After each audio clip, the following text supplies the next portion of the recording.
Tell me, what do you think about when you listen to the words climate change? Do you think of a big banner saying breaking news, something happened somewhere in America? Or do you think of B-roll of a polar bear slowly dying on an ice cap? Both powerful images. However, something I comfortably bet that you don't really think about when you hear the words climate change is local communities. Yes, we all think it's going to either be a problem for the future or coming so drastically that it's going to be like, boom, bam, look at me. But that's not how climate change works. It's an insidious thing. Because it's slowly. Through freak weather events, droughts, increasing temperatures. And it's already affecting people in the United States. And there is a local community that I wish to highlight, even though it is next to one of the biggest cities in the world. It is not often looked at. Long Island. It is often relegated as the suburb of New York, even though it is the second most populated area in the state. So I decided to start looking into what's happening here, as someone who lives here, and well, tell you how people are feeling.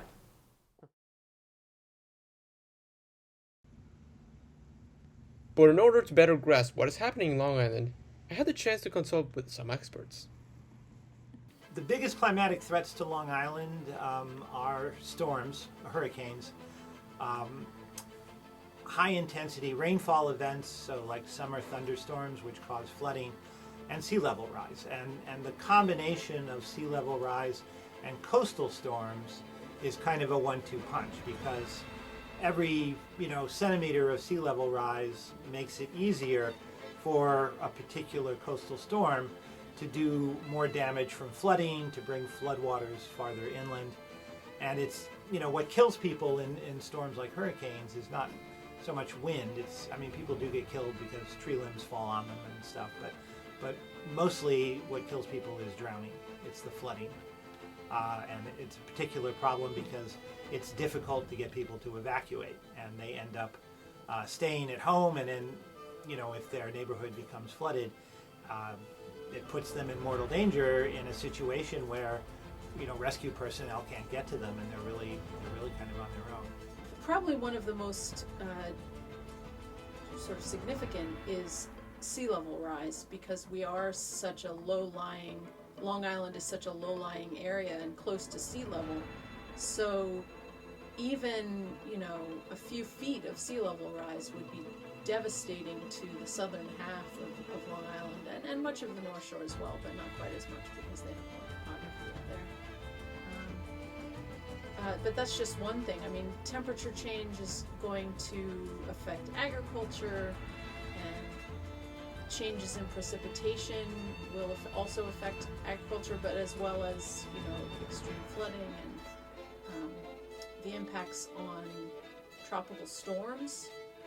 It could be that we see either larger or faster moving, or perhaps more hurricanes in the tropical Atlantic, which of course means more likelihood that we would see impacts here. And they're right. We have seen a sea level rise since 1932 of over 14 inches in Long Island. And we're also facing extreme heat in Long Island, with a record of 106 Fahrenheit being reached last year, and unfortunately also property damage.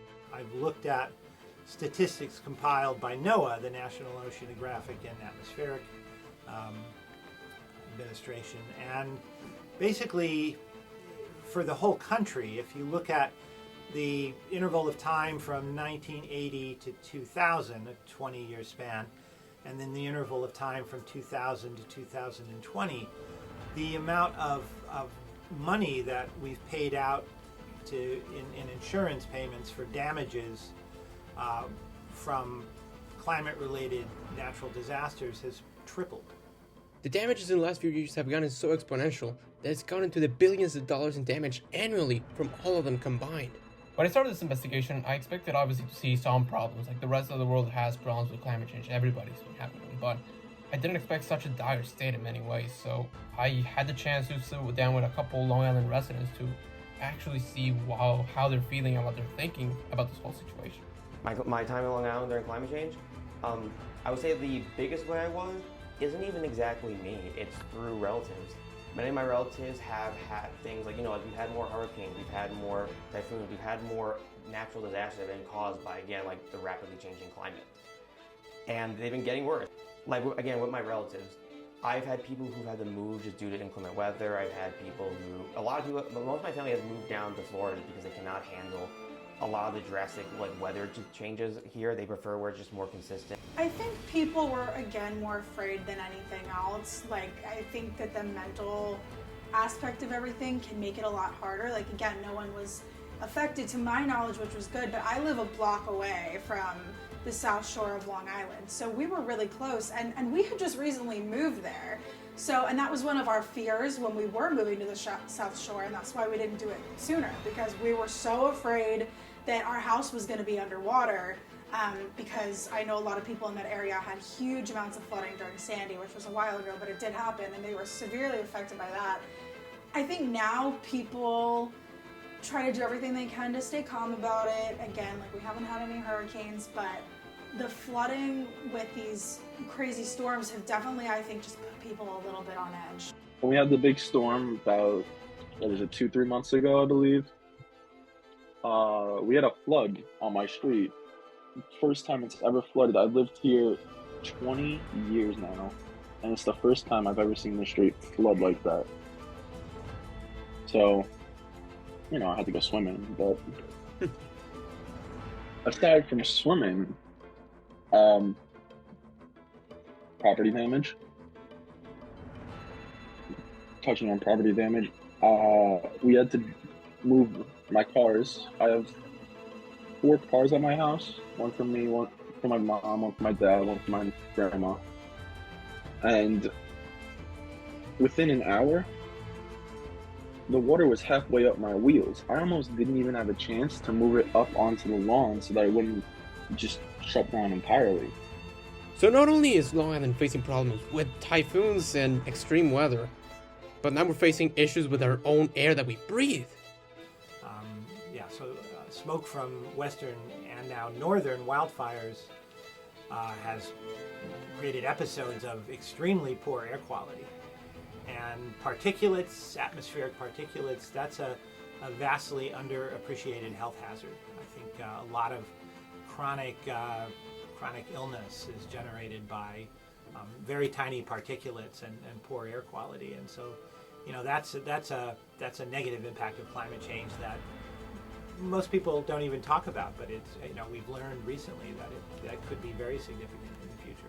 In fact, the wildfires were so severe that New York even released a chart to see how dangerous it was for you, and there's even investigations going on to this day. The wildfires, that was a scary experience. Like, I don't live in the city, but even just like looking at pictures of New York City, it looked like a ghost town. Nobody was out, and on campus, like locally, I'm a tour guide.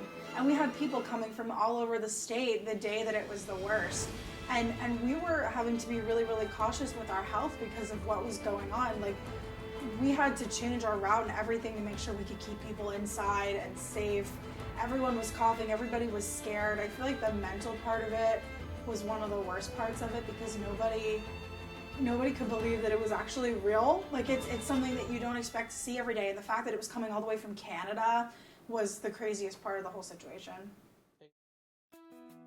Even though things may look grim, it's always best to be aware of what's happening, so that we may start actually taking action and helping heal our planet and help Long Island.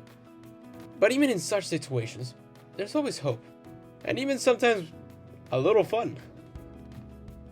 Back to when my street was flooding during that storm, we're all panicking. We moved the cars. We're like, okay, well, it stopped going up. Mm-hmm. It's just not going down now. I'm sitting there, I'm like, you know what? I've seen all these videos, I've seen all this and that. Let me try it. And I go in my backyard, go to my pool, and I grab the floaty chair, bring it out to the street, and I just cruise down the lazy river known as Elizabeth Drive. Oh, that's funny. And how far did you get with the boat? I mean, with the chair? I didn't really go too far because I didn't want to get stuck on anything, I didn't know if there was some underneath the water, but I just kind of just kind of glided a little bit. Went past my house. That's really funny. 'Cause, I mean, sometimes you gotta make the best of the situations, right? Yeah. It's like once I realized that the immediate threat was gone, I was like, let's have some fun with this.